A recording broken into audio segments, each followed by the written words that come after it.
A paz do Senhor, amados irmãos e irmãs, uma alegria, um privilégio estar aqui mais uma vez para nós estudarmos a palavra do Senhor na escola bíblica dominical.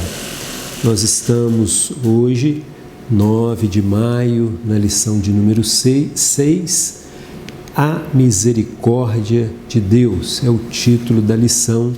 Estamos estudando o título deste trimestre, os atributos de Deus. E aqui está a nossa revista para que você que ainda não adquiriu, ainda dá tempo. Está muito boa a revista, comentada pelo pastor Valdir Alves ali de Brasília.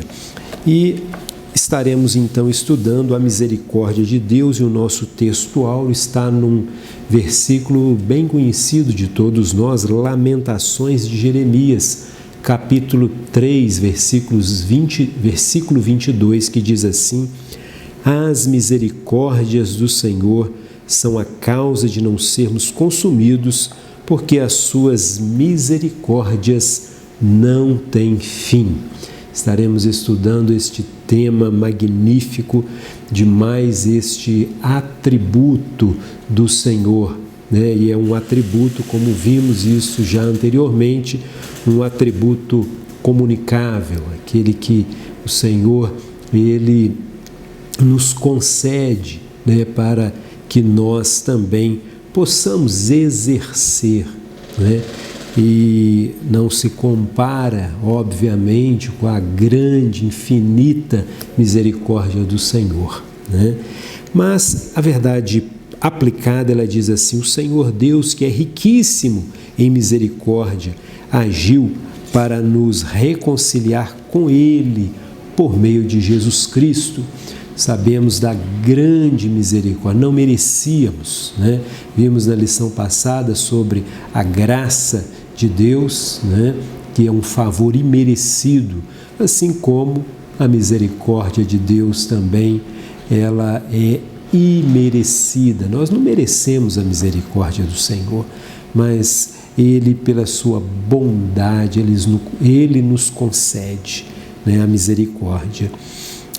Objetivos da lição: primeiro objetivo, destacar a grandeza das misericórdias do Senhor. Segundo objetivo, falar que a misericórdia e a fidelidade estão ligadas. E o último objetivo desta lição, ensinar que Deus trabalha visando a restauração. E o pastor Valdir coloca aqui na nossa introdução, dizendo o seguinte: o profeta Jeremias enxergou nas misericórdias do Senhor um raio de esperança no meio de todos os pecados e tristezas que o rodeavam. Então, ele convida o povo a reconhecer o seu pecado e a se voltar para Deus enquanto há tempo. Sabemos que a misericórdia do Senhor, ela está disponível a todos nós. Basta cada um de nós aceitar esta misericórdia do Senhor, não é? Se nós desprezarmos esta misericórdia, desprezarmos esta grande bondade de Deus, a grande misericórdia de Deus, ela não vai fazer efeito na nossa vida.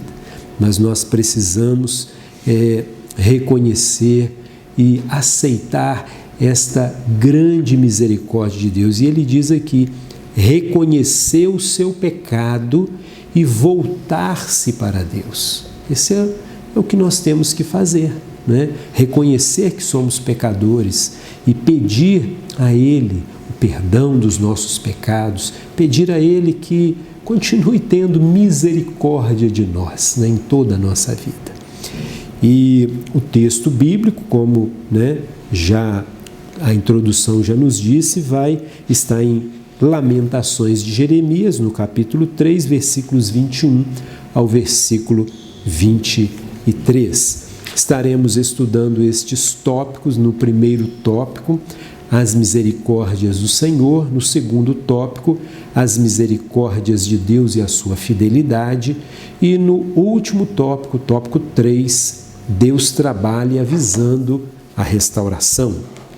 E a pastora Elianai, ela no seu subsídio, ela coloca o seguinte: invocar a Deus na hora da dificuldade tornou-se a especialidade de Jeremias, que vivenciou muitas aflições nesta terra, tanto como participante das calamidades nas quais não teve como escapar, pelo julgamento que o Senhor impôs à nação por causa do comportamento desviante dela. O povo de Israel se desviou completamente dos caminhos do Senhor e por isso veio então o juízo. Comportamento desviante dela, quanto pelo enfrentamento com os líderes do seu povo, quando ele os advertia a respeito do juízo iminente e das tragédias que se aproximavam com grande ímpeto. Apenas um exemplo entre os inúmeros que fazem parte da narrativa deste livro, de Isaías e Lamentações, quando a Babilônia cercou Jerusalém de novo, o povo buscou os conselhos de Jeremias, que lhe comunicou as palavras de Deus. Por causa disso, os oficiais do rei, eles ordenaram, reclamaram primeiramente com o rei que essa mensagem estava desanimando os soldados. Então eles pediram ao rei a morte de Jeremias. Por saber que Jeremias era um profeta de Deus, Zedequias não quis ordenar a sua morte, mas ele então entrega Jeremias àqueles acusadores, aos oficiais. Então estes oficiais, eles foram diretamente para o átrio da guarda da prisão e jogaram Jeremias numa cisterna lamacenta para que ele morresse ali. Este era o objetivo deles, que Jeremias ele fosse morto ali naquele calabouço, naquela cisterna lamacenta. E ainda diz o seguinte, o texto, quando seus conterrâneos o colocaram naquela situação, aparece então um estrangeiro, um etíope, que o auxiliou. O profeta teria morrido se não fosse a coragem e a fé de Ebed-Meleque, servo do rei. Este homem foi ao rei pedindo pela vida de Jeremias e por algum motivo, fundamentado no tipo de relacionamento que existia entre o rei e este etíope, Ebed-Meleque, o rei concordou. Ele então vai ali com a ajuda de 30 homens e retira Jeremias daquela cisterna lamacenta. Quando o próprio povo de Deus tinha rejeitado a mensagem de Jeremias, o Espírito Santo fez com que ela tocasse o coração deste gentio. Por causa de sua fé, Ebed-Meleque foi poupado, enquanto todos os oficiais maus morreram. Isso está lá em Jeremias, capítulo 39, dos versículos 16 ao versículo 18. E vamos então estudar este tema maravilhoso e que o Senhor nos ajude a compreender, a termos um melhor entendimento deste tema tão maravilhoso. E vamos orar, pedir ao Senhor que nos ajude a entender a mensagem do Senhor. E Pastor Valdir, na sua conclusão, ele diz assim: as misericórdias do Senhor estão à disposição de cada pessoa, esperando a conscientização e mudança de vida. O ato de bondade é dar chance ao homem para reconhecer os seus atos pecaminosos. A misericórdia está disponível, mas precisa da resposta favorável do homem. Nós precisamos clamar a Deus, nós precisamos reconhecer o nosso pecado E quando nós assim o fazemos e pedimos a Ele o perdão, a restauração, Ele está pronto para nos restaurar e nos perdoar. Vamos orar, pedir ao Senhor que ajude a cada um dos professores, nos ajude a compreender mais ainda da sua palavra. Curva sua cabeça. Amado, soberano, eterno Deus, queremos agradecer ao Senhor por mais esta rica oportunidade e queremos rogar as tuas bênçãos por cada um dos professores que irão ministrar esta aula. Abençoa cada um, Pai, fala aos nossos corações. E aquele que estiver participando conosco, fale também ao seu coração. Aquele que estiver precisando das misericórdias, que eles possam aceitar, reconhecer, pedir a restauração ao Senhor. E sabemos que o Senhor, com mão forte e poderosa, irá restaurar, irá perdoar, irá, ó Pai, dar uma nova vida em Cristo Jesus. Obrigado no nome de Jesus. Que Deus continue abençoando a sua vida, te dando saúde, saúde física, saúde emocional, saúde espiritual. Que Deus te abençoe no nome santo de Jesus. A paz do Senhor. A paz do Senhor, irmãos amados. Estamos juntos para mais uma lição de Escola Bíblica Dominical. O tema desse dia, como já foi falado, é misericórdia. Vamos estudar a misericórdia como um atributo de Deus. E o nosso tópico, o tópico de número 1, tem por título As Misericórdias do Senhor. E diz assim: a misericórdia de Deus é Ele deixando de nos castigar como merecemos por causa dos nossos pecados, dando oportunidade ao homem para rever seus conceitos na prática de coisas erradas, sendo longânimo diante do nosso arrependimento. Dicionário Bíblico Unger. Misericórdia é uma forma de amor determinado pela condição ou estado do seu objeto, o qual pode se encontrar em sofrimento e necessidade, embora indigno e não merecedor. A misericórdia é ao mesmo tempo uma disposição de amar e o ministério bondoso de amor voltado para o alívio do objeto. Bem, o que nós vemos aqui nesse item é que, através do imenso e verdadeiro amor com que Deus tem nos amado, Ele derrama sobre nós as suas misericórdias e nos permite caminhar debaixo da sua graça. Misericórdia e graça estão estreitamente ligadas, como as duas faces de uma mesma moeda. Conforme nos lembra o comentarista, e eu complemento, a misericórdia é quando Deus não nos dá o mal que merecemos e, contudo, não somos castigados, ou melhor, e consequentemente não somos castigados pelos nossos pecados à altura deles. E graça é quando Deus nos concede o bem que não merecemos. Então, pelo que vemos, misericórdia é quando Deus não nos dá algo, e graça é quando Deus nos dá algo. Misericórdia é a libertação do julgamento, enquanto a graça é o estender da bondade até os mais indignos. Misericórdia é quando Deus não nos dá o que nós mereceríamos receber pelos nossos pecados, e graça é quando Deus nos dá o que não merecemos. Bem, nós lemos no Salmo 106, o versículo 10, que Deus não nos tratou segundo os nossos pecados, nem nos retribuiu segundo as nossas iniquidades. Também o Salmo 133, se tu, Senhor, observares a iniquidade, Senhor, quem subsistirá? O comentarista trouxe a definição dada pelo dicionário Unger.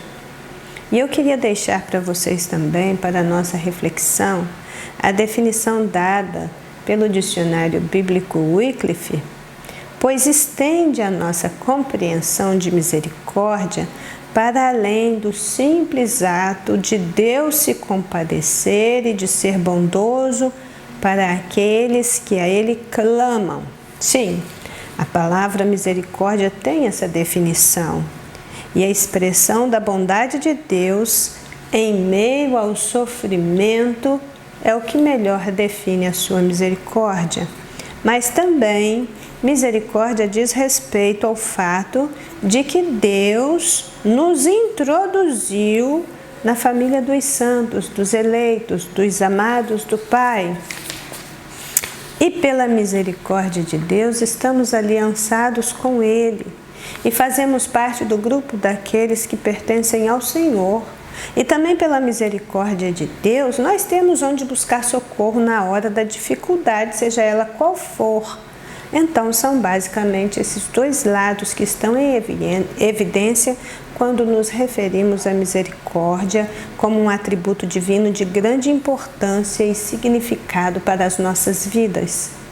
O Salmo 103, os versículos 3 e 4 diz: É Ele que perdoa todas as tuas iniquidades, sara todas as tuas enfermidades, quem redime a tua vida da perdição e te coroa de benignidade e de misericórdia. Vejamos o 1.1. As misericórdias de Deus não têm fim. As misericórdias do Senhor não têm fim, elas são eternas. Deus é misericordioso para conosco, porque Ele nos conhece, sabe que somos fracos e carentes. O Senhor é cheio de misericórdia. Tiago 5,11. Deus é rico em misericórdia. Efésios 2, de 4 a 6. Segundo a sua grande misericórdia, Ele nos gerou de novo para uma viva esperança. 1 Pedro 1,3. Ele nos salvou por sua misericórdia. Tito 3,5. Sua misericórdia dura de geração em geração. Lucas 1,50. E de eternidade a eternidade. Salmo 103, verso 17. Nós somos fracos e carentes, é o que o item está chamando a atenção, mas Deus é eternamente misericordioso para conosco. E aí, o comentarista apresentou aqui esses vários versículos em que a misericórdia é realçada nas Escrituras de diferentes maneiras. O título deste livro, o título deste item diz que as misericórdias de Deus não têm fim. Ele foi elaborado tendo em mente principalmente o capítulo 3 de Lamentações de Jeremias. Nós vamos encontrar este versículo em outros momentos desta lição. Lá em Lamentações, Jeremias fala do castigo a que Judá foi submetida. Contudo, Deus ainda os amava e eles ainda haveriam de contar com a sua misericórdia.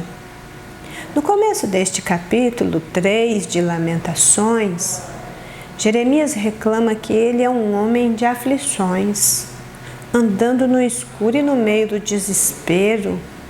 Nós vamos ver isso em Lamentações 3, os versos 2, o verso 6, o verso 19. Então, subitamente, ele se lembra que Deus o ama e que Deus ama também a sua nação. Ele passa então a refletir sobre a fidelidade de Deus em amar o seu povo. Ainda que naquele momento ele estivesse andando sobre as cinzas de uma nação destruída por causa da sua incredulidade e da sua idolatria. Olha o que está em Lamentações 3, do 22 ao 24. As misericórdias do Senhor são a causa de nós não sermos consumidos, porque as suas misericórdias não têm fim. Elas se renovam a cada manhã, grande é a tua fidelidade. A minha porção é o Senhor, diz a minha alma, portanto, esperarei nele.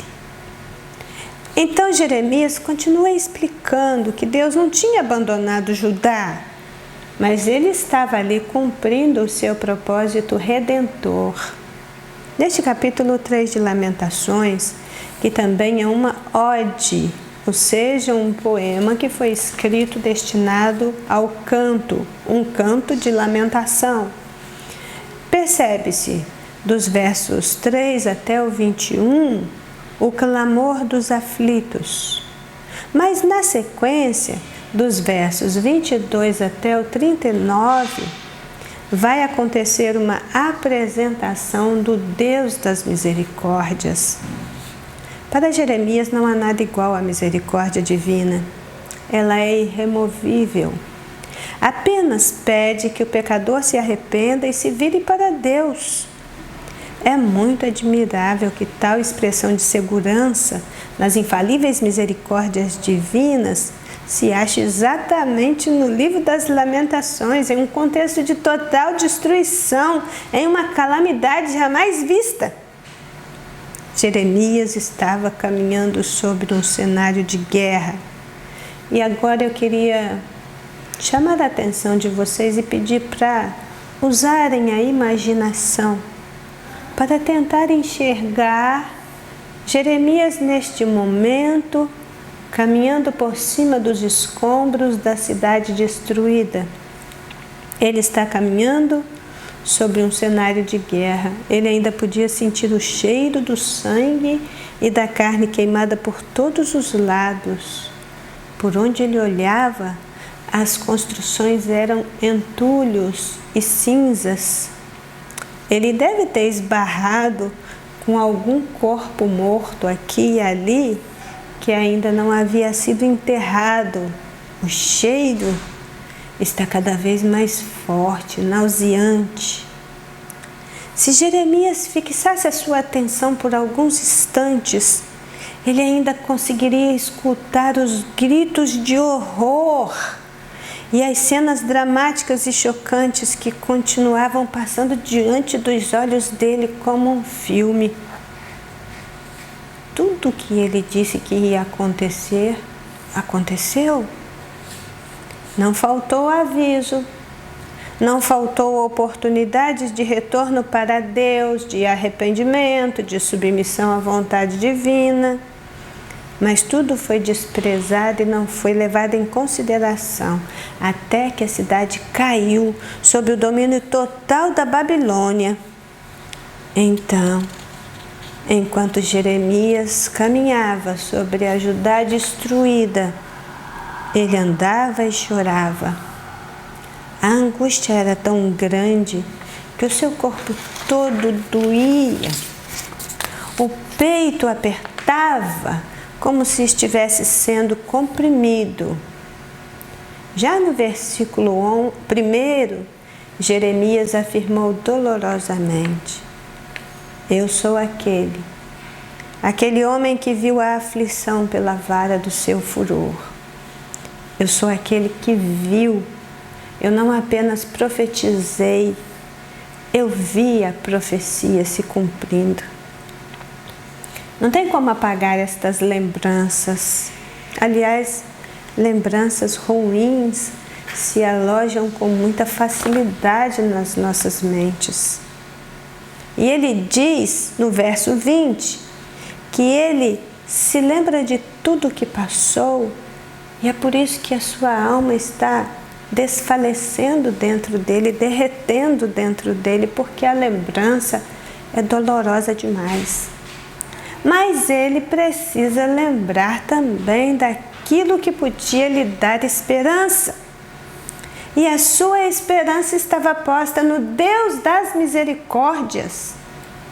Esperar pela misericórdia de Deus quando tudo parece perdido e exclamar com convicção: eu vou me recordar daquilo que pode me dar esperança. Isso é para poucos. Jeremias sabia, por experiência própria, que as misericórdias de Deus não têm fim. Considerando as muitas falhas de Jerusalém, pode-se perceber com facilidade que foi somente pela misericórdia de Deus, que não tem fim, que eles não foram consumidos. por ter recebido do Senhor a mensagem profética de destruição e de restauração, do tempo do exílio e do tempo do retorno do cativeiro, da destruição de grande parte da nação e da preservação de um remanescente, por ter uma visão clara de que o juízo de Deus não era para a destruição do seu povo, mas antes para que fosse purificado e os seus pecados expurgados, Jeremias volta os seus olhos neste momento para aquele tempo futuro, em que Deus visitaria o seu povo com paz, ele retornaria do cativeiro e por isso ele crê com toda a convicção que verdadeiramente Deus é Deus misericordioso e as suas misericórdias não têm fim. O Salmo 100, o verso 5 diz: porque o Senhor é bom, eterna é a sua misericórdia e a sua verdade dura de geração em geração. Mas leiamos o item 1.2. As misericórdias do Senhor são novas a cada manhã. É uma renovação constante, diária, a nosso favor, para o nosso bem. Ele renova as misericórdias para alcançar os salvos e aqueles que ainda não se converteram. Novas cada manhã, apontam para a ilimitada misericórdia divina, demonstrada no fato de cada dia ser uma oportunidade para experimentá-la. Como um dia renasce com o sol após uma noite escura, assim cada tropeço do homem segue uma oportunidade de arrependimento. Salmo 103, verso 8. Lamentações 3:23. Novas são cada manhã, grande é a tua fidelidade. É uma renovação constante, diária, a nosso favor, para o nosso bem. A cada manhã chega uma porção nova da graça divina, assim como o maná. Por isso, nós podemos passar o dia certos de que o favor divino não nos abandonou e as suas misericórdias não nos faltará. É inegável que as misericórdias do Senhor são para cada manhã, para cada dia elas renascem, mas as misericórdias do Senhor cessam quando nos afastamos dele. Ainda assim, ela estará lá o tempo todo. Lamentações 3 ainda, versículos 31 e 32. Pois o Senhor não rejeitará para sempre. Pois ainda que entristeça a alguém, usará de compaixão segundo a grandeza das suas misericórdias. A cada manhã renasce a possibilidade de Deus demonstrar o quanto Ele é bom, o quanto Ele é misericordioso. Nós aprendemos com Jeremias que um propósito didático do cativeiro era que o povo deveria compreender que Deus verdadeiramente era o único Deus. O exílio serviu também para demonstrar que Deus provê para o seu povo, cuida dele, o pastoreia, independente do lugar onde ele estiver. Muitas foram as mensagens dos profetas apontando para esse cuidado de Deus. Ezequiel, por exemplo, ele profetizou às ovelhas perdidas da casa de Israel, tanto o retorno do cativeiro quanto o cuidado divino que nunca faltou às suas ovelhas. Um Deus compassivo, longânimo e misericordioso não desampara para sempre. Eu queria ler muito com vocês, mas é um trechinho longo, então eu vou pedir a vocês que estão nos acompanhando em casa que leiam no livro do profeta Ezequiel, o capítulo 34, dos versículos 11 a 15. E com isso nós entendemos o quê? Que as flores reapareceriam na terra, o tempo de cantar chegaria, a voz da rola seria ouvida novamente, conforme nos diz Cantares, capítulo 2, versículo 12. É tempo de restauração, O tempo de restauração para Judá chegaria, e o tempo de restauração chega para todos nós, independentes das circunstâncias. A Babilônia foi a vara de Deus para purificar na fornalha da aflição um povo de dura cerviz e inconstante, mas também foi motivo de renovação, de retomada da fidelidade a Deus, porque as misericórdias de Deus nunca falham.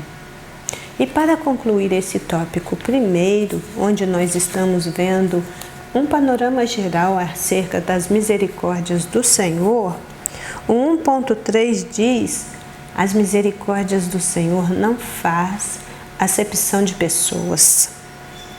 Todos foram colocados em desobediência perante o Senhor, para que Ele use de misericórdia para com todos, sem fazer acepção de pessoas. Deus não faz distinção entre os seres humanos, cor, sexo, posição social, idade, país. Assim, também estes agora foram desobedientes, para também alcançarem misericórdia pela misericórdia a vós demonstrada, porque Deus encerrou a todos debaixo da desobediência para com todos usar de misericórdia. Isso está registrado em Romanos 11, versículos 31 e 32. Ele prometeu juízo pela desobediência, mas também prometeu restauração pelo arrependimento. Olha o que diz o Salmo 145, versículo 8. O Senhor é bom para todos, e as suas misericórdias são sobre todas as suas obras. A todos quanto estavam encerrados debaixo da desobediência, Deus prometeu juízo, mas também usou de misericórdia, conforme esse trecho que lemos em Romanos 11, 31 e 32. A restauração pelo arrependimento é o fruto mais elevado da misericórdia divina. Deus usa de misericórdia segundo a sua vontade, até porque nada merecemos. Nós não temos uma linha de crédito especial com o céu. Nós não acumulamos milhas lá. Nós não fazemos depósito para descansar e deixar de produzir no reino. Nada disso, irmãos. Deus não age por conveniência. Deus age por amor. Como é sublime.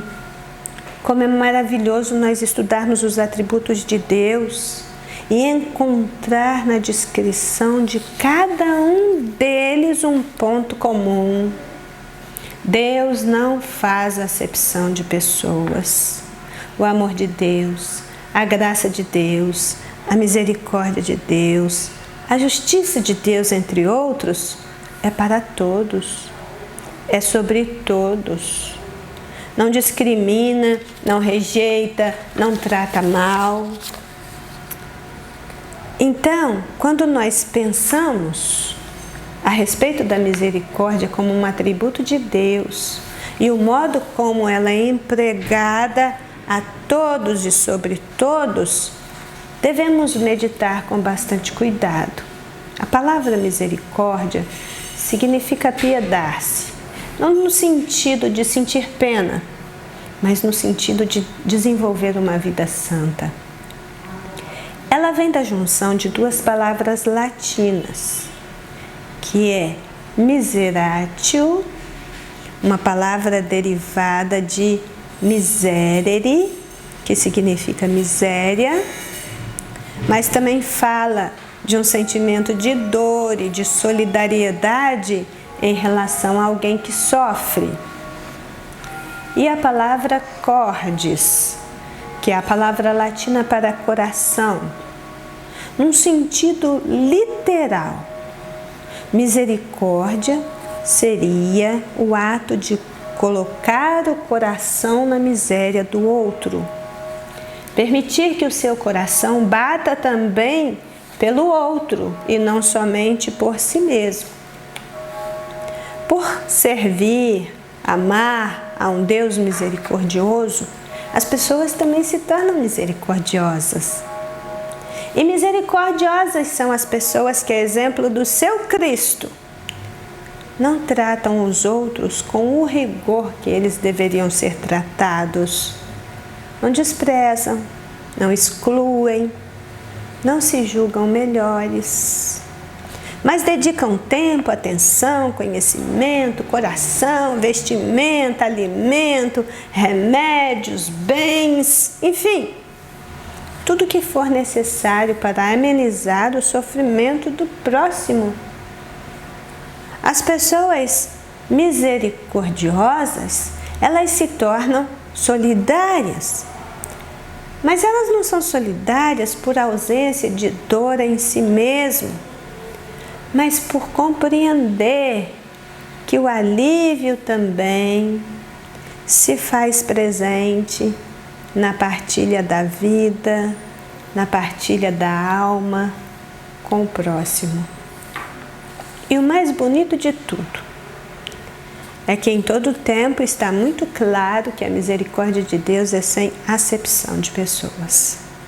Segundo o meu modo de entender, o trecho bíblico que mais fala ao coração a respeito desta questão encontra-se no início, lá na formação da igreja, no livro de Atos dos Apóstolos, no capítulo 17, versículos 24 a 27, e esse eu vou ler. O Deus que fez o mundo e tudo o que nele há, sendo o Senhor do céu e da terra, não habita em templo feito por mãos de homens, nem tampouco é servido por mãos de homens, como que, necessitando de alguma coisa, pois Ele mesmo é o que dá a todos a vida, a respiração e todas as coisas, e de um só sangue fez a geração dos homens para habitar sobre a face da terra, determinando os tempos já dantes ordenados, os limites da sua habitação, para que buscassem ao Senhor, se porventura, tateando, o pudessem achar, ainda que não está longe de cada um de nós. Irmãos, esse trechinho da palavra de Deus merece uma pregação longa e bem detalhada. Mas o que eu tiro como uma verdade prática aplicada é que Deus é quem dá a vida. É Ele que nos permite estar aqui hoje respirando. O sopro divino nos deu a vida. E de um único sangue. Um único sangue. Não existe sangue melhor nem pior. Sangue azul, sangue vermelho. Não existe. Nunca existiu. Aqui diz, de um único sangue, Ele fez todas as pessoas. E Ele fez para quê? Para que essas pessoas buscassem ao Senhor. Isso é bem libertador. Deus é a fonte de toda a vida. Não houve nenhuma produção especial. Todos são feitura sua, obra das tuas mãos, criados em Cristo Jesus para as boas obras, Efésios 2:10. No corpo de Cristo não há lugar para segregação de nenhuma natureza, apenas espaço de um bom porte em Cristo, que implica considerar a todos, servir a todos, amar a todos, sem distinção. Qualquer coisa fora disso não é cristianismo. Que o Espírito Santo possa palestrar conosco a este respeito, ministrar aos nossos corações nesta manhã sobre as misericórdias divinas, que são de eternidade a eternidade, estão ao nosso alcance, aqui e agora, quando clamarmos. Tenham todos um ótimo domingo em nome de Jesus. Amém?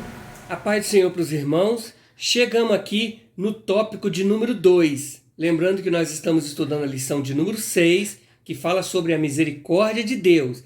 Tópico de número 2 tem por título As misericórdias de Deus e a sua fidelidade. Diz assim a introdução: Ele prometeu juízo pela desobediência, mas também restauração pelo arrependimento. Usa de misericórdia para com todos e não faz acepção de pessoas. Ele prometeu nos perdoar e não volta atrás por causa da sua fidelidade, mas espera que nos atenhamos a Ele. Nesse tópico de número 2, ele vai falar justamente sobre, ele vai se dividir em 3 subtópicos. Vai falar sobre as misericórdias de Deus atreladas à esperança, as misericórdias de Deus atreladas à disciplina e as misericórdias de Deus atreladas ao arrependimento. Vamos falar sobre esperança, disciplina e inclusive sobre arrependimento. Mas é interessante porque a introdução do tópico de número 2, ele fala justamente sobre esse Deus que traz como promessa o perdão e não volta a sua palavra atrás, justamente por causa da sua fidelidade. Lá em Timóteo diz assim, a carta de Paulo a Timóteo diz assim, que ainda que sejamos infiéis, ele permanece fiel. E é interessante que coloca uma vírgula dizendo, não pode negar-se a si mesmo. É um atributo de Deus. O homem, ele pode até mudar, sofrer mudanças, mas Deus não. Deus, nos seus atributos, ele é perfeito e 100% completo. A Bíblia chega a dizer assim que nele não há mudança nem sombra de variação. Tópico 2.1, ele diz assim, vamos falar sobre as mudanças, as misericórdias de Deus atreladas à esperança. Jeremias quer que o seu povo saiba que nem tudo está perdido. Razões para terem esperança de acordo com a Bíblia de Estudo Pentecostal. Olha o que a Bíblia de Estudo Pentecostal traz como um resumo ali, né? Uma explicação a respeito de Lamentações de Jeremias, capítulo 3, versículos 20, 21, 22, 23, por ali assim. Diz assim, olha, a ira do Senhor é de curta duração, mas a sua misericórdia não tem fim. Deus não rejeitou Judá como povo do seu conserto, e ele ainda tem um propósito para ele. Esse é o primeiro ponto da explicação dada na Bíblia de Estudo Pentecostal. Fico parado aqui, irmão, meditando o seguinte, o que seria de nós se não fosse as misericórdias do Senhor? Jeremias está se dirigindo a um povo em que muitos estavam olhando o terror daquilo que estava à sua volta. Jeremias vai incentivar eles. Confessem o pecado, arrependam-se e voltem a ter esperança, porque as misericórdias do Senhor, elas não têm fim e elas se renovam a cada manhã. A cada manhã, Deus está nos dando uma nova oportunidade através da sua bendita e infinita misericórdia. E é interessante quando nessa explicação, o primeiro ponto, ele expõe justamente que Deus não rejeita Judá como povo do seu conserto e ainda tem propósito para ele. Irmão, como nós vamos conseguir compreender a misericórdia divina para com alguém que está sempre, vez ou outra, pecando, mas, vez ou outra, está obtendo em si, né, o alcance dessa misericórdia divina? E é interessante ele dizer aqui que Deus ainda tinha propósito para com aquele povo. E olha que o povo de Israel vivia de altos e baixos. O gráfico de Israel, ora estava acima, honrando a Deus, glorificando a Deus, defendendo o nome de Deus. Ora estava abaixo, abandonando a Deus, virando as costas para Deus, e Deus sempre usando de misericórdia para com este povo. Vamos lembrar que Jonas, por exemplo, ele se rejeita a ir pregar à cidade de Nínive, justamente porque ele falou assim, Senhor, eu sei que o Senhor é longânimo, é misericordioso. A mente humana, ela é limitada para conseguir compreender as misericórdias do Senhor. E aí quando ele fala das misericórdias do Senhor, atreladas à esperança, ele está trazendo para nós esse primeiro ponto. A ira do Senhor, ela é muito curta, a sua duração, e a sua misericórdia, ela é infinita. Hoje, Deus usou de misericórdia comigo e com você. Amanhã, Deus novamente está usando de misericórdia comigo e com você. Olha que interessante. Segundo ponto que a Bíblia de Estudo Pentecostal traz para nós aqui de resumo. O Senhor é bom e misericordioso com aqueles que nele esperam, com humildade e arrependimento. Deus também deseja um retorno do homem, né?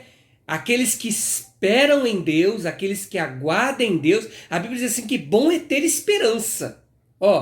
Bom é ter esperança. É isso que Jeremias vai ensinar aqui, que enquanto os muitos estavam atentos, olhando ao terror, às situações adversas que aconteciam à sua volta, ele estava focando a sua esperança em Deus, consciente de que as misericórdias do Senhor são infinitas. Terceiro ponto, o Senhor tem compaixão dos que sofrem, uma vez alcançado o alvo do sofrimento permitido por ele. Tudo isso por causa do propósito de Deus. Deus tem propósito. E às vezes o sofrimento pode até ser permissão de Deus.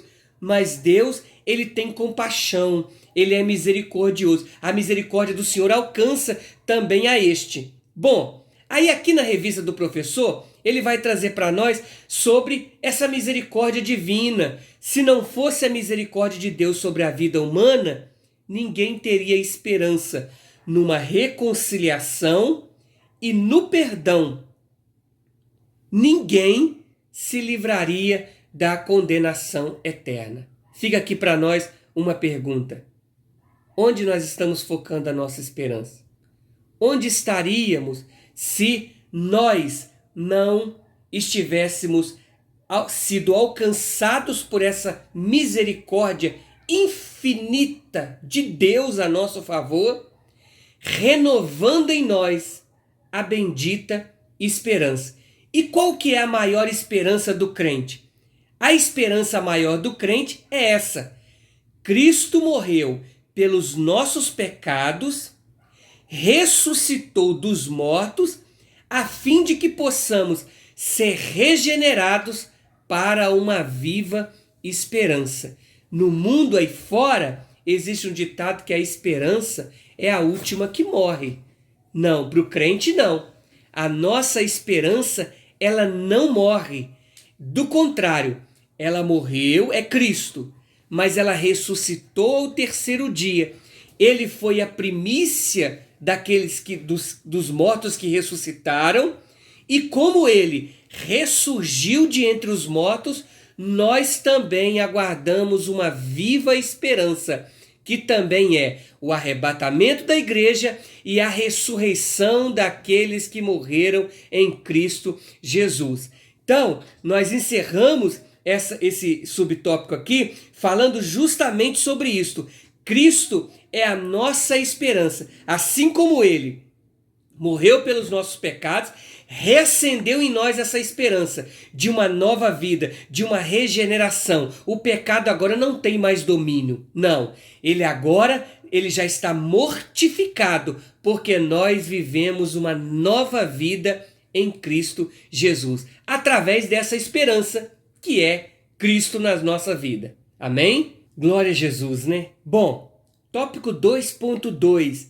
As misericórdias de Deus estão atreladas à disciplina. Olha só, ter misericórdia não significa aceitar tudo. A misericórdia não pode ser usada como escudo para esconder os erros e pecados cometidos, nem fazer falcatruas, nem ser desonesto, nem agir com rebelião. Muitos pecam conscientemente, confiando cegamente que a misericórdia de Deus não deixará acontecer nada com eles. Esse é um perigo muito grande, viu, irmãos? As misericórdias de Deus não torna Deus cego. Não, Deus continua enxergando. vendo tudo. Na verdade, nada é oculto para Deus. Não vamos nos esquecer que um dos atributos de Deus, inclusive é um atributo incomunicável de Deus, é a onisciência. Deus tem ciência de tudo. Nada para Deus é surpresa, é oculto, é escondido.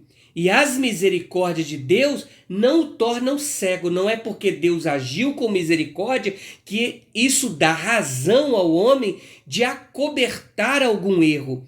Ele não faz vista grossa com as nossas transgressões. Então, esse tópico aqui, esse subtópico vai nos chamar a atenção a respeito da disciplina. A disciplina, ela é importante, ela é bíblica, ela faz parte da nossa vida, ok? E a gente precisa entender uma coisa: enquanto nós estivermos aqui nessa terra, nessa vida, nós estaremos vivendo um aperfeiçoamento. E esse aperfeiçoamento, ele também passa por disciplina. Você vê que um pai, uma mãe, ele se dedica para construir a vida de um filho, para dar a ele uma boa formação no seu caráter, no seu convívio com a sociedade. Dia de amanhã ele se torna um adulto e automaticamente vai viver o reflexo de tudo aquilo que ele viveu na sequência da sua vida, no seu aprendizado que foi dado na educação, dentro de casa, pelo seu pai, pela sua mãe. A nossa vida também é assim. Deus está nos aperfeiçoando. Agora, muitas vezes o pai precisa disciplinar o filho, corrigir, cobrar, ensinar, educar. E isso é importante na vida de um filho. Ora, que seria de nós, né? Que seria de mim se eu não tivesse atentado para a disciplina que recebi da minha mãe, do meu pai, né? Louvado seja o nome do Senhor, que trouxeram ensinamentos. Minha mãe, por exemplo, uma serva de Deus, sempre nos ensinando, nos mostrando o caminho. Por muitas vezes, irmão, dentro da minha casa, eu lembro disso ainda até hoje, muitas vezes dentro da minha casa, nós víamos, o meu pai ainda não servia o Senhor na época, falava palavrão dentro de casa, e minha mãe, quando ela ia nos corrigir, ela, chamava os 3 filhos, e ali a varinha na mão para poder trazer a correção, e explicava. Sabe aquela palavra que você falou? Por que você falou aquilo? Sabe por que o seu pai falou? E ela ensinava, ela não colocava nós contra ele. Ela nos ensinava por que ele falava. Seu pai falou isso porque o seu pai não teme ao Senhor. Seu pai não conhece o Senhor, mas vocês conhecem. Eu estou ensinando vocês, eu estou educando vocês. Como que aquelas disciplinas, aquelas correções contribuíram para a nossa vida adulta, como cristão, como servo de Deus, como homem na vida no dia de hoje. Então a disciplina, ela é muito importante. E aí, nesse aperfeiçoamento, como um pai e uma mãe faz com o filho, Deus também faz conosco. Quando nós erramos, nós somos chamados a atenção, nós somos advertidos, nós somos disciplinados. E isso contribui, é muito bom. Agora, eu não posso achar que por Deus ser misericordioso, eu devo permanecer no erro. Quer saber de uma coisa? Vou errar aqui, vou deslizar ali, vou pecar, porque Deus é misericordioso. A misericórdia de Deus, ela não tem fim, ela é infinita, ela alcança a todos. Não vamos esquecer que a Bíblia nos diz, olha, não erreis. Deus não se deixe escarnecer. Tudo aquilo quanto o homem semear, isso também ele ceifará. A misericórdia de Deus, ela pode até alcançar o homem trazendo o perdão, mas a consequência do seu ato, do seu pecado, ele vai ter que abraçar e vai ter que fazer cumprir. Isso aí é inevitável. Aquilo que a gente planta, a gente colhe. E aí ele continua aqui dizendo para nós assim, olha, muitos pecam conscientemente, confiando cegamente que a misericórdia de Deus não deixará acontecer nada com eles. É um risco. É um risco que estão cometendo. Olha o que diz a Bíblia Sagrada para nós, Provérbios 28, versículo 13. aquele que encobre as suas transgressões nunca prosperará. Mas aquele que as confessa e deixa, alcançará a misericórdia. A misericórdia é para não fulminar a pessoa. Deus espera que a pessoa confesse e, acima de tudo, que deixe. Vamos trazer um rápido entendimento, uma rápida explicação dentro disso que nós acabamos de falar aqui. Olha, o que encobre as transgressões nunca prosperará. Tem pessoas que vivem de tropeço. Tropeça aqui, acoita, esconde. O pastor não está vendo, o líder não está vendo, o irmão não está sabendo. Ninguém viu, deixa, né? Tem pessoas que têm facilidade de dar calote, passar a perna, mentir. Recebi um troco por engano. Quer saber de uma coisa? Ninguém viu, coloca no bolso, mas eu estou consciente disso. Mas Deus é misericordioso. Isso é um perigo muito grande. Aquele que encobre as suas transgressões nunca prosperará. Tem muito crente, irmão, que fica perguntando: meu Deus, tem misericórdia. Por que nada vai para frente? Nada avança. Olha, o versículo ele é explicativo de Provérbios 28:13. Aquele que confessa e deixa, alcança misericórdia. Duas coisas importantes: confessar. Segundo, a deixar. Então, o versículo bíblico ele nos convida, Provérbios de Salomão vai nos convidar a isso: confessar e deixar. Não adianta a pessoa somente confessar o seu pecado, mas permanecer no erro. Ele precisa fazer o abandono. A Bíblia diz assim, olha, se alguém está em Cristo, nova criatura é. As coisas velhas passaram, eis que tudo se fez novo. Esse é o problema, irmãos, que nós estamos encontrando do evangelho desses últimos dias. É um evangelho que não tem mudança. A pessoa vem para o evangelho, mas ele não sofre nenhuma mudança. Ele permanece do mesmo jeito. Eu sempre digo em algumas pregações que fiz, falando inclusive a respeito da mulher samaritana, o verdadeiro evangelho de Cristo, ele é aquele que todo aquele que tem um encontro com Deus, ele passa pelo processo do arrependimento, alguma coisa tem que ficar para trás. A mulher, ela estava na beira do poço, ela estava tirando água, Jesus chega, aborda, começa um diálogo entre os dois ali, ela começa reconhecendo Jesus. Primeiro ela acha que ele é um judeu, depois é senhor, é mestre, ela reconhece que ele é um profeta, e daí a pouco Jesus fala assim para ela assim, olha, vai lá, chama o teu marido e vem cá. Ela diz assim, olha, eu não tenho marido. Ele disse assim, olha, disseste bem, porque você já teve 5 e o que você tem agora não é teu marido. Aí nós vamos encontrar a mulher dizendo assim, a Bíblia dizendo assim, olha, deixou, pois, a mulher o seu cântaro. Por que ela deixa o cântaro? Porque o cântaro, ele fazia lembrar a vida passada dela, mas naquele poço ela bebeu de uma fonte insaciável, que sanou a sua sede espiritual, da sua alma. Ela não precisaria mais daquela vida que ela vivia até então. Então, ela toma uma decisão, ela deixa o cântaro.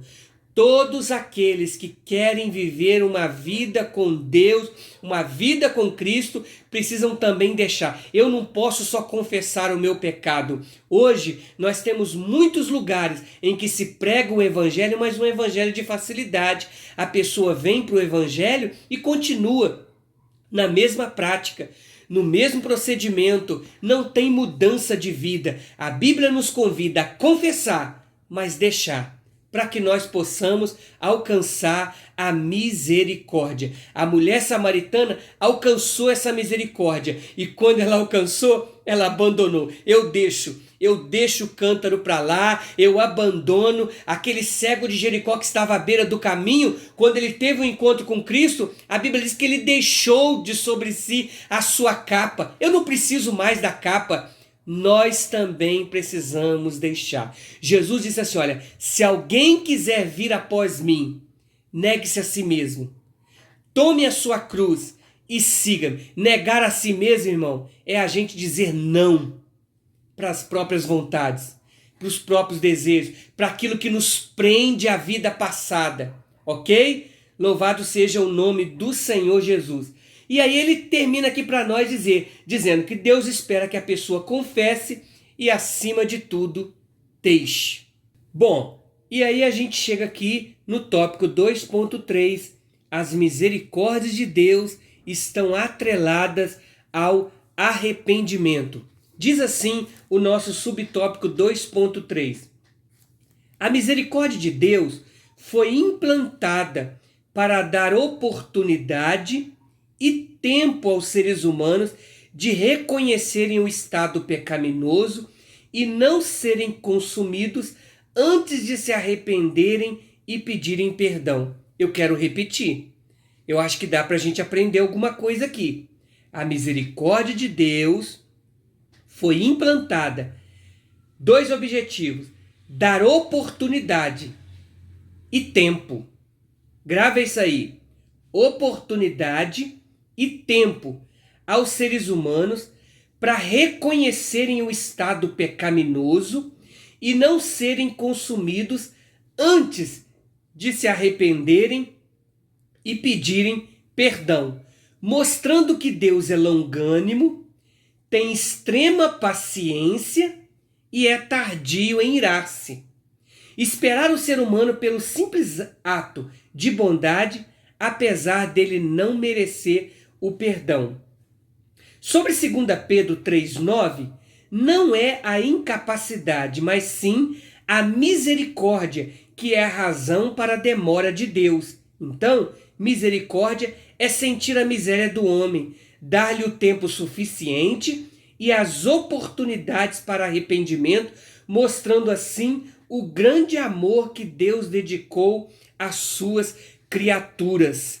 O arrependimento aqui está falando do caminho para a salvação do homem. E esse arrependimento nós adquirimos através de quem? Do Espírito Santo. É o Espírito Santo agindo no crente, agindo no homem, né? Abrindo os olhos referente ao pecado, à justiça e ao juízo. Agora, eu peguei aqui 2 palavras importantes que fala aqui sobre a misericórdia atrelada ao arrependimento, que está falando justamente sobre esse implante da misericórdia dando oportunidade e tempo. Eu quero usar como exemplo aqui a parábola do filho pródigo, ok? A parábola do filho pródigo é o moço que quis ir embora, pediu a parte da sua herança ao seu pai e depois que ele foi, o pai nunca... A parábola do filho pródigo, ela nos dá uma longa oportunidade de nós conjecturarmos aqui sobre aquele pai, sempre aguardando, sempre esperando. A misericórdia, irmão, é isto, a misericórdia de Deus é isto. Deus não desiste do homem. Quando nós dissemos aqui agora mesmo, Deus não desistiu de Judá. É por isso que Jeremias estava convidando o povo. Gente, se arrependa. Confessa o pecado, deixa o pecado, porque a misericórdia de Deus ela está aberta, ela está pronta a te alcançar, ela não tem fim, ela se renova a cada manhã. E Jeremias está dizendo assim, olha, enquanto vocês estão olhando as coisas terríveis que estão acontecendo à volta, eu quero trazer à memória aquilo que me dá esperança, que são as infinitas misericórdias do Senhor. Ali é o retrato de um pai, Deus, bondoso, misericordioso, longânimo, que está esperando o filho de volta. Quem sabe essa aula bíblica dominical não tem algum filho que tenha se afastado, distanciado, abandonado o aprisco, abandonado a casa do pai por alguma razão. Você queria viver a sua vida. O pai nunca desistiu de você. O pai nunca desistiu, como na parábola do filho pródigo. Ele estava esperando. Quando diz aqui que ele dá oportunidade e dá tempo, o tempo está falando justamente o seguinte, que dentro desse tempo ele encaixa a oportunidade. Olha, a oportunidade, porque enquanto ele gastou tudo que tinha, ele tinha amigos. Quer ver uma oportunidade? Quando acabou os bens, quando acabou o dinheiro, quando acabou a parte da herança, os amigos também se foram. Não tinha amigos para estender a mão, não tinha amigos para ajudar. Essa era uma oportunidade. Mas aí ele não conseguiu enxergar. Deus estava prolongando o tempo. Deus estava usando de misericórdia com o tempo. E através dessa misericórdia, através do tempo, Deus agora vai encaminhar ele para ele receber um trabalho de cuidar de porcos. E lá a Bíblia diz assim que ele desejou, tá, irmão? Ele não comeu das bolotas do porco. A Bíblia diz assim que ele desejou comer das bolotas que os porcos comiam. Olha que interessante. Desejou comer das bolotas que os porcos comiam. Olha que interessante. Isso está aqui no versículo 17. Ele está dizendo, olha, quantos trabalham... Versículo 16. E desejava. Não está dizendo que ele comeu. Desejava encher o seu estômago com as bolotas que os porcos comiam e ninguém lhe dava nada. Ele desejou, chegou até a pedir, mas ele não conseguia alcançar aquilo, de tal nível que ele desceu. Mas o versículo 17, caindo em si, disse: quantos trabalhadores de meu pai têm abundância de pão e eu aqui pereço de fome. E ele toma uma decisão: levantar-me-ei e irei ter com meu pai. Esse ato aqui está mostrando que o filho, ele entende, ele conhece e ele se lembra que tem um pai misericordioso lá na casa esperando ele. Oh, meu irmão, louvado seja o nome do Senhor. Essa misericórdia que é atrelada ao arrependimento é Deus mostrando para nós que Ele está dando oportunidade dentro do tempo. Dentro do tempo. Eu gosto muito de falar das cartas, né, que João escreveu às igrejas da Ásia. A carta da igreja de Tiatira, por exemplo, Deus estava condenando, porque lá na igreja de Tiatira tinha, né, simbolicamente, Jezabel. Quem era Jezabel? Mulher que se dizia profetiza no templo, né? Com seus ensinos ela atraía multidões, mas depois ela tinha uma vida promíscua do lado de fora. Ela se comportava como uma prostituta. E Deus, quando vai advertir, ele diz assim, olha, dei-lhe tempo para que se arrependesse. Talvez tem muita gente dizendo, por que Deus ainda, o Senhor ainda não voltou para buscar a sua igreja? Jesus ainda não voltou. Olha quanto tempo que nós estamos ouvindo dizer que Deus vem, que está chegando o arrebatamento, né? Que as pessoas estão cada vez mais movidas pela maldade. O mundo está movido pela maldade, o pecado tomou domínio sobre a humanidade, mas Deus está dando tempo e dentro desse tempo promovendo oportunidade para que os homens venham se arrepender. A Bíblia chega a dizer assim para nós assim, que o desejo de Deus é que todos se salvem, que todos venham a se arrepender. E aí ele termina para nós dizendo o seguinte: misericórdia é sentir a miséria do homem, dar-lhe o tempo suficiente e as oportunidades para arrependimento, mostrando assim o grande amor que Deus dedicou às suas criaturas. Olha, Deus deseja que os homens venham se arrepender. Jamais julgue, irmão, uma pessoa que não conheça, que esteja afastado e que há tanto tempo Deus está falando, advertindo, exortando, chamando atenção, convidando para o arrependimento, mas ele ainda não alcançou essa graça. Deus é misericordioso e no seu ato de misericórdia ele está dando tempo e dentro desse tempo está dando oportunidade dele se arrepender. O desejo de Deus é que todos venham se salvar. Amém? Deus continue abençoando os irmãos. Mais uma vez eu quero agradecer o pastor Moisés pela oportunidade. Quando orar, continue orando por nós. Vamos continuar aprendendo porque essa lição está maravilhosa. Deus seja louvado. Pai do Senhor para os irmãos. Olá, queridos amigos e irmãos, a paz do Senhor, muito bom dia. Começo aqui desejando um excelente domingo para todos os irmãos, para todos aqueles que estão nos assistindo por esse Brasil afora e fora do nosso Brasil também. E quero aproveitar para nesse dia tão especial parabenizar todas as mamães de norte a sul, de leste a oeste, que estão nos acompanhando nesta manhã. Pedir que o Senhor te abençoe, que o Senhor te dê um dia de muita alegria, que seja um dia de muitas comemorações e gratidão ao Senhor pelo dom da vida, pelo benefício. Você que tem a sua mamãe em vida, aproveite, curta sua mamãe. E eu quero aqui mandar um abraço para minha querida mamãe Irene, também para a minha sogra, Dona Abigail, e também para a minha querida esposa, mamãe Elisângela, que me deu as duas bênçãos, chamado Lucas e Samara. Assim, quero parabenizar todas as mamães por esse dia tão especial. O Dia das Mães não é um dia feito para dar presentes, é um dia para se comemorar e enfatizar e dando exemplo, ensinando as crianças, ensinando os mais novos o valor dos seus pais. Mas também é um dia que não se deve impedir e nem deve se abster-se dessa oportunidade de presentear.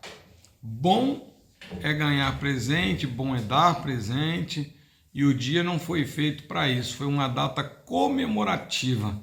E é claro que muitas pessoas aproveitam esse momento para motivar a venda, o comércio aquece, mas o objetivo principal nessa data especial é nós comemorarmos, agradecer a Deus, mas valorizar as mães. Isso deve acontecer todos os dias. Sou muito grato a Deus pela minha mãe, por todo o ensinamento que ela me deu, minha mamãe Irene.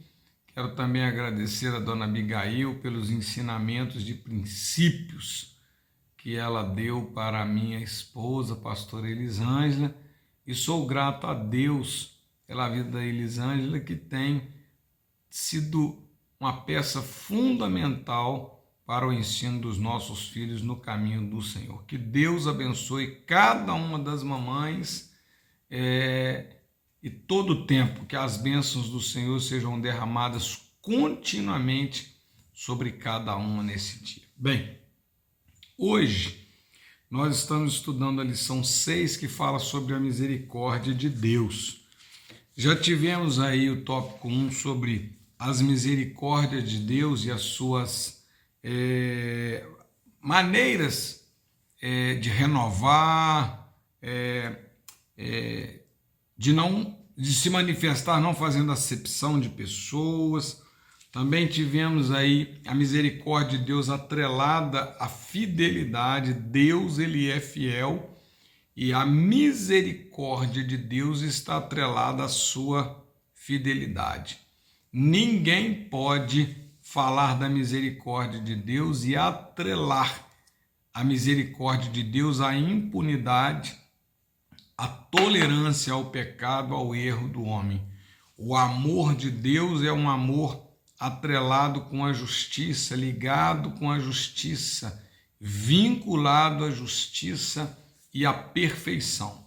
Então, a misericórdia de Deus não ausenta ninguém da disciplina, pelo contrário, a Bíblia diz que Deus corrige quem Ele ama. Então, depois de termos visto tudo isso, nós vamos aqui ver sobre como Deus trabalha visando a restauração.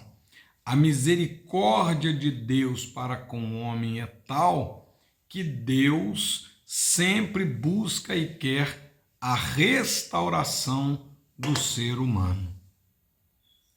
O prazer e a alegria do Senhor é que todas as pessoas sejam restauradas, né? Todos pecaram e destituídos estão da glória de Deus. O homem sem Deus, ele está fadado com a sua sentença determinada para condenação. O homem, para receber uma sentença final de juízo e condenação eternamente, ele não precisa fazer nada, é só ele ficar na situação que está, na vida que está vivendo, mas para ter a vida eterna com Jesus Cristo é necessário a atitude e a decisão de aceitá-lo como Senhor e Salvador da sua alma. Então Deus trabalha visando a restauração. A misericórdia de Deus é a compaixão, a bondade. Um dos sinais é o tempo que ele espera para o homem reconhecer que precisa voltar-se ao seu Criador. Deus é identificado como Pai das misericórdias, 2 Coríntios 1:3. Agora, veja o que um pai pode fazer para com o filho e imagine Deus, o Pai eterno. Deus suspende temporariamente a penalidade até que chegue o dia do juízo divino sobre o pecador, porque haverá um julgamento com justiça. Hoje Deus ordena que o ser humano se arrependa. É tempo de restauração, é tempo de arrependimento, é tempo de voltar-se para Deus. E ai daqueles que não aproveitam essa oportunidade. Deus ama e ele sempre dá oportunidade ao homem para restauração. É interessante aqui quando ele fala que Deus, lá em 2 Coríntios 1:3, diz que ele é chamado de Pai das misericórdias. E no contraponto, o oposto disso, está o diabo, que é chamado Pai da mentira. Imagina bem, o diabo, ele trabalha com a mentira e tudo que o Satanás ele faz, ele executa aparentemente em favor de uma pessoa, tem a mentira. O diabo vende uma coisa, entrega outra, ele promete uma coisa, entrega outra, porque ele sempre está ao seu nome e as suas ações atreladas à mentira, à maldade, ao terror, à morte, à destruição e ao roubo. Rouba alegria, rouba paz, mas o nosso Deus, ele é um Deus bondoso. O diabo é o pai da mentira e Deus é o pai das misericórdias. Interessante que aqui ele diz que Deus suspende temporariamente a penalidade até que chegue o dia do juízo divino sobre o pecador. Falando da bondade e misericórdia de Deus e o seu amor, eu me lembrei que hoje, Dia das Mães, Isaías 49:15.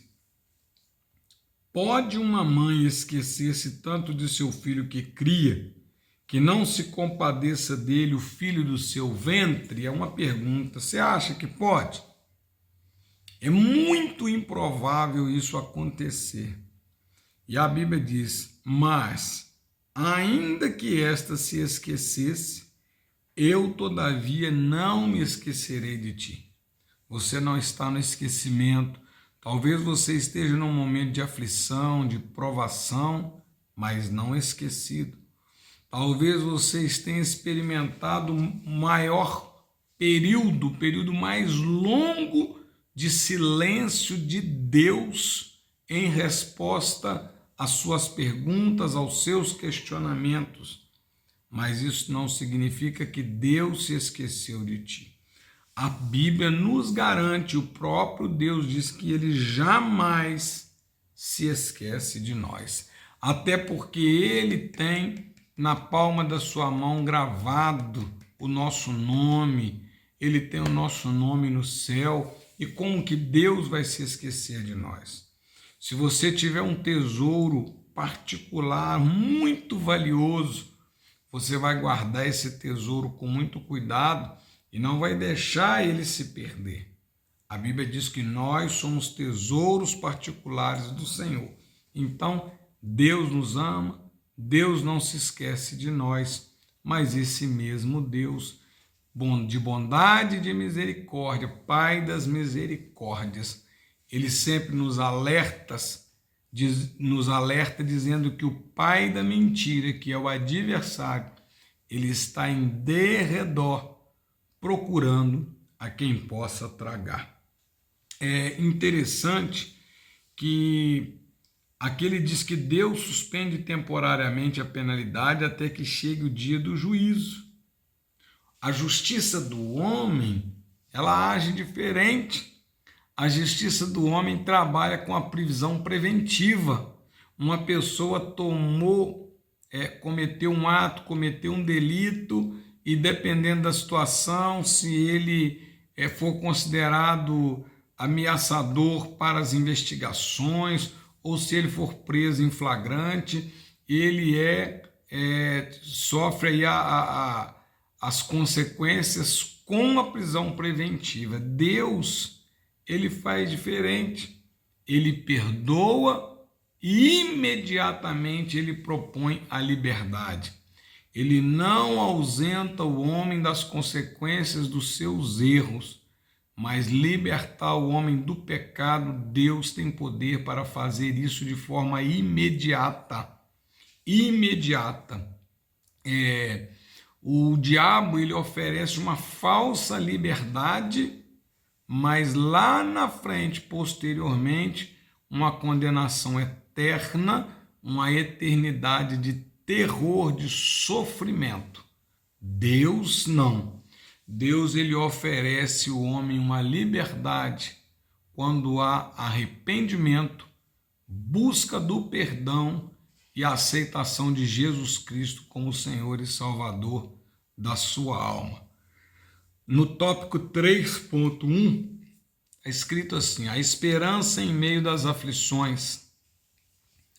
A aflição pode ser suportada pelo homem que mantém a esperança viva em Deus. Na tristeza de Jeremias, ele conclama o povo a reconhecer o seu pecado e voltar-se para Deus, fazendo menção das misericórdias do Senhor.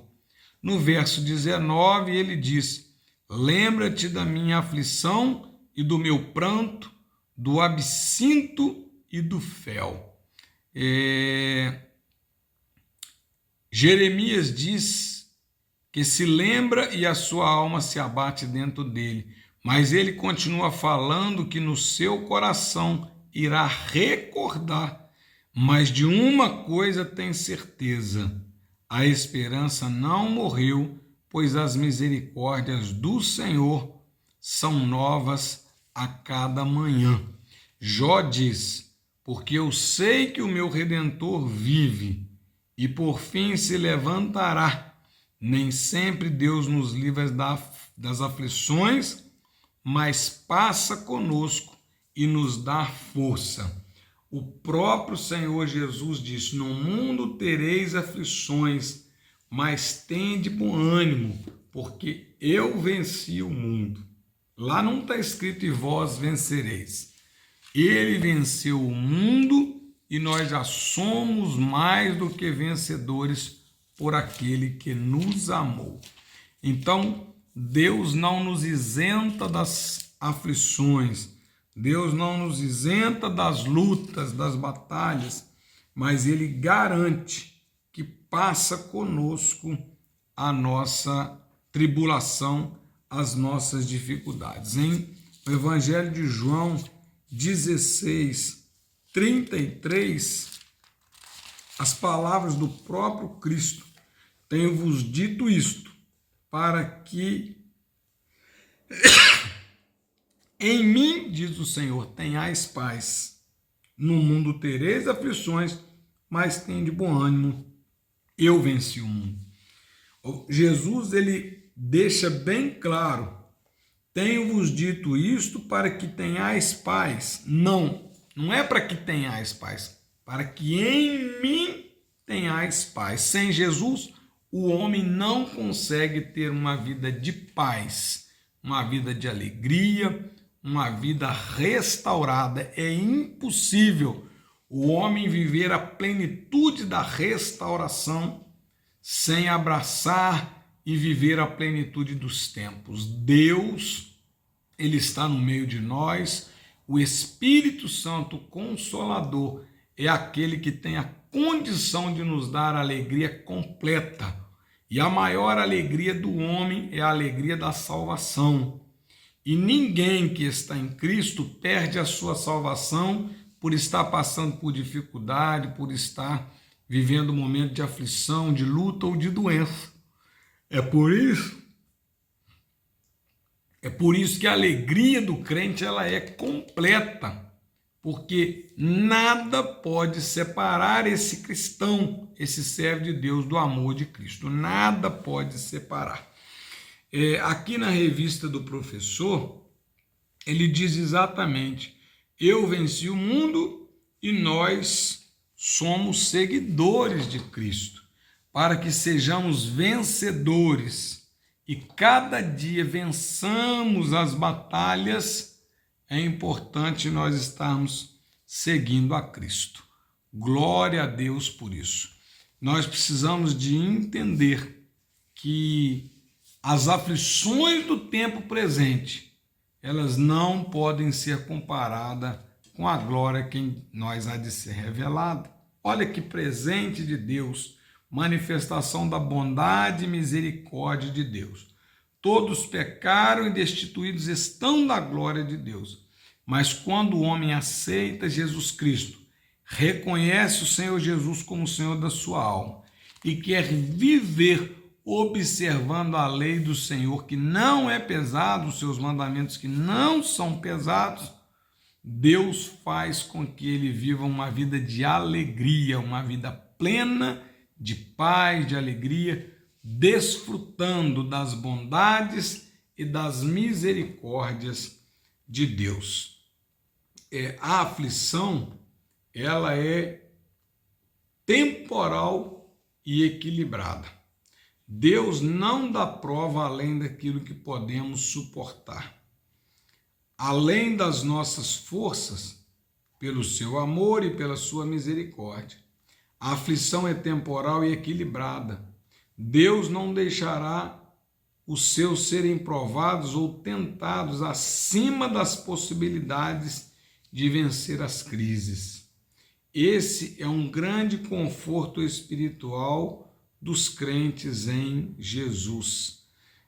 Os mandamentos do Senhor, a Bíblia diz que lá em 1 João, se não me engano 5, que eles não são pesados, e verdadeiramente não são pesados, porque eles são para nos encaminhar para a vitória, para uma vida eterna com Ele. E como alguém pode achar pesado algo que vai lhe conceder o direito da vida eterna com Cristo Jesus? Livre do sofrimento, livre da morte, livre da dor, livre da angústia, livre das traições, livre das enfermidades, não vendo mais a morte. Esse é um privilégio daqueles que são salvos em Cristo Jesus. A aflição é temporal e equilibrada. A glória, ela é eterna. Que privilégio podermos ser participantes e ter a oportunidade de sermos co-herdeiros com Cristo. Se nós estamos em Cristo, fomos restaurados por Ele, somos nova criatura, nós temos que deixar as coisas velhas, as coisas para trás. Glória a Deus por isso.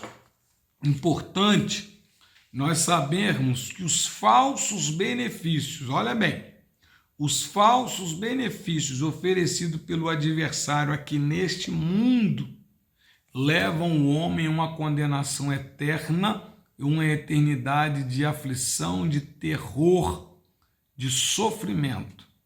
Agora, quando nós passamos as aflições temporárias aqui, nós temos a certeza de uma alegria eterna com Cristo Jesus.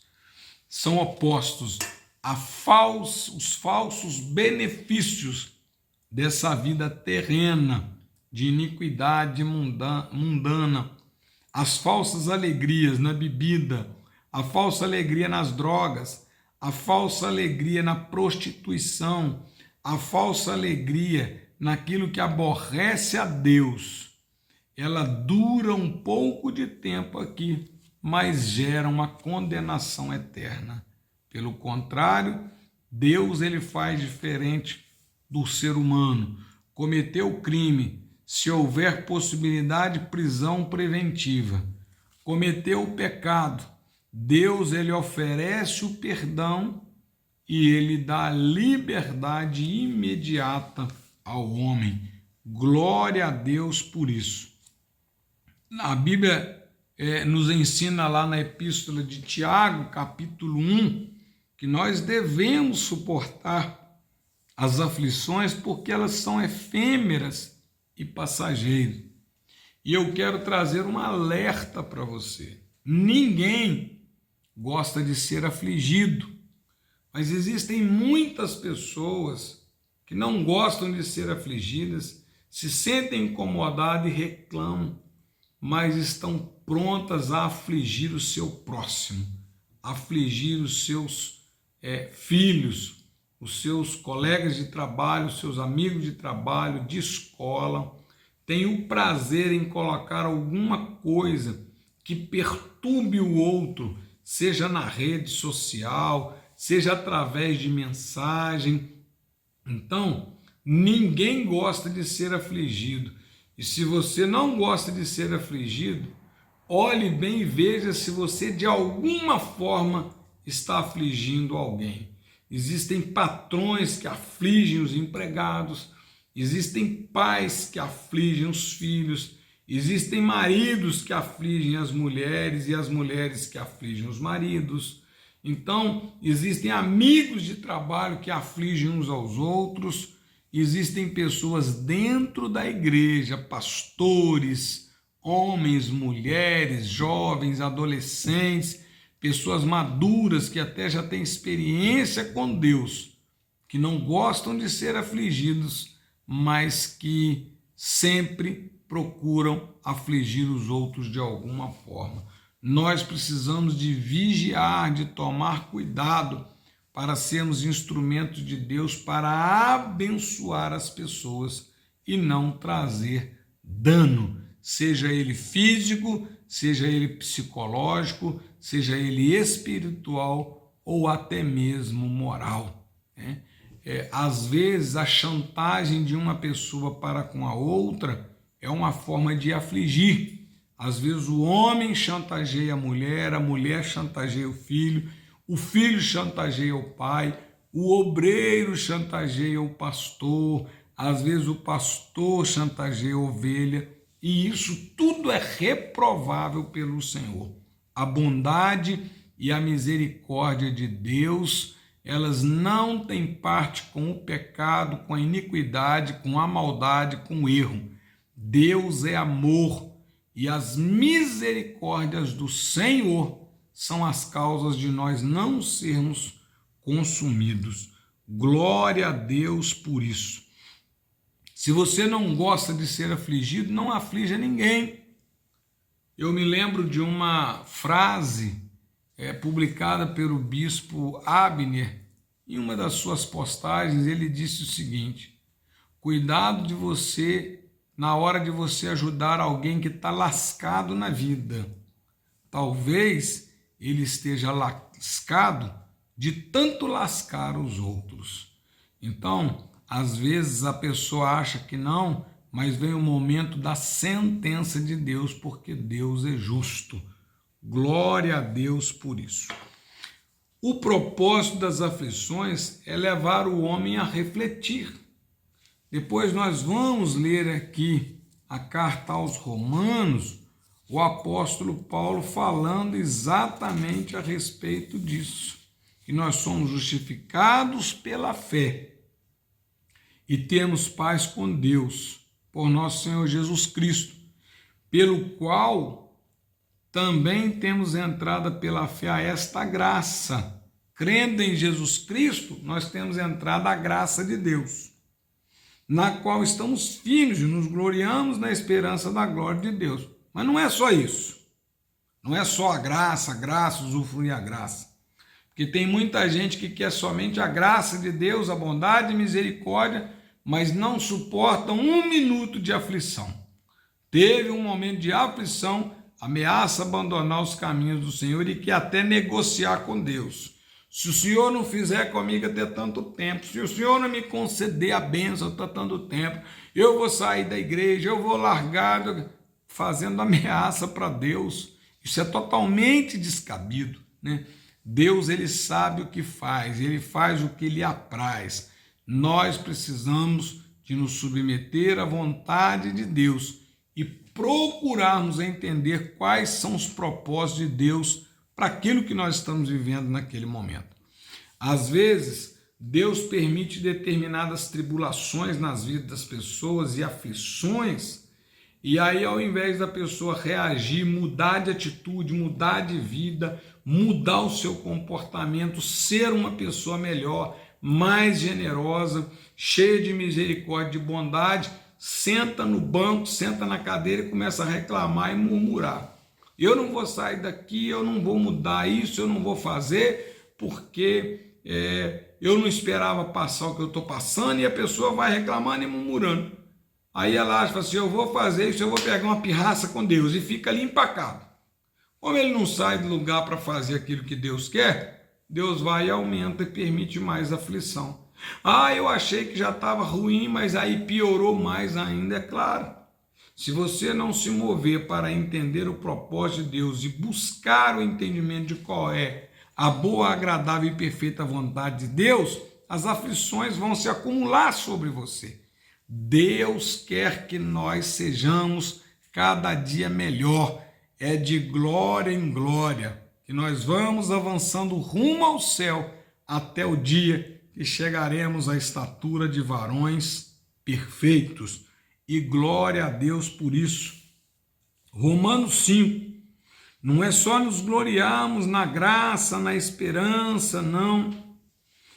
Também nos gloriamos nas tribulações, sabendo que a tribulação produz paciência, paciência experiência, experiência esperança.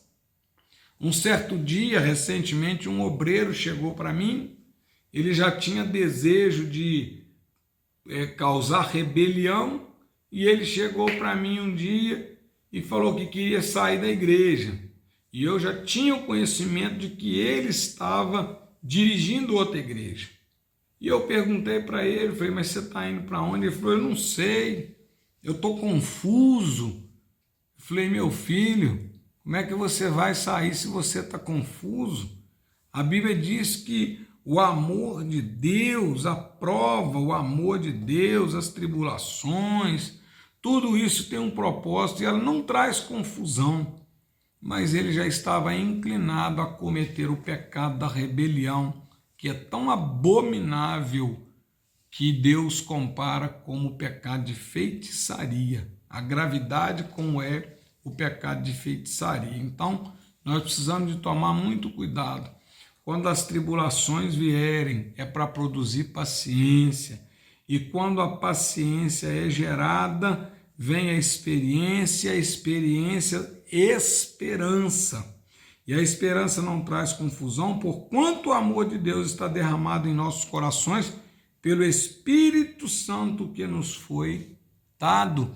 Se você é cheio do Espírito Santo, você suporta as tribulações, você suporta as aflições, sabendo que você não está só, você não está passando sozinho esse momento de aflição.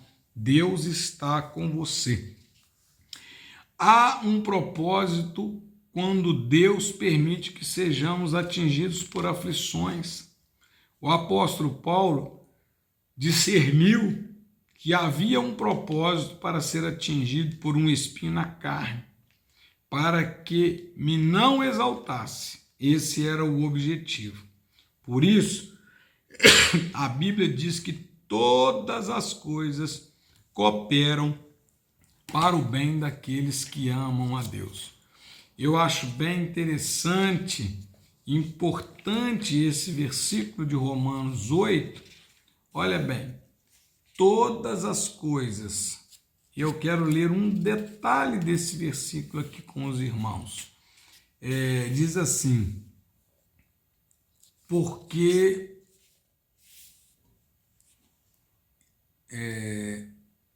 Romanos 8, 28.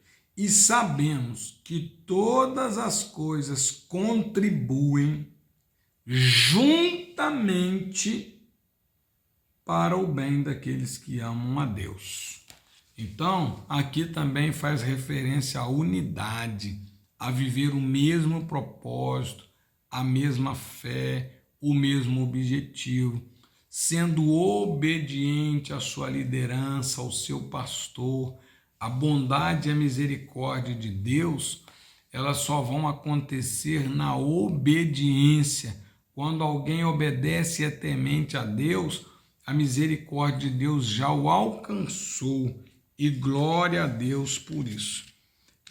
Já caminhando para o final, ele diz aqui que enquanto neste mundo, o discípulo de Cristo está em processo de aperfeiçoamento. Assim, as aflições podem resultar para a correção, para provar a nossa fé, para aplicarmos em oração. 3 objetivos das aflições: corrigir, provar a fé e nos levar a uma vida de oração. E ele diz aqui na revista do professor, as misericórdias do Senhor não são sinônimo de ignorar os erros e pecados ou minimizá-los ou deixar passar. Tal atitude não é possível, pois Deus age conforme a sua natureza. Hebreus 12, 29, Deus é amor, mas ele é fogo consumidor. Afinal, a santidade de Deus exige que ele julgue o pecado. É interessante que Deus, sem cometer qualquer injustiça, ele anula a sentença sem acobertar o erro e sem cometer qualquer injustiça. A Bíblia diz que Deus destruiu o pecado sem destruir o pecador. Quando alguém quer vingar algo ou pagar o mal que alguém fez para com ele, muitas das vezes ele vai provocar dano maior ainda, né? A vingança, o ódio, a falta de amor. Mas Deus, ele quando destruiu o pecado, aniquilou o pecado sem matar o pecador. Deus é amor, Deus é vida, ele é a fonte da nossa existência e nós precisamos de ser gratos a ele por isso.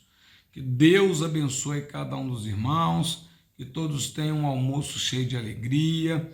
Conselho, valorize a sua mamãe, valorize o seu papai, valorize a sua família, valorize a oportunidade de estar na casa do Senhor, participando das coisas de Deus, porque muito em breve vai sair uma notícia e esse povo de Deus ele vai desaparecer dessa terra. Nós estamos esperando esse grande dia e posso dizer, Maranata, ora vem Senhor Jesus.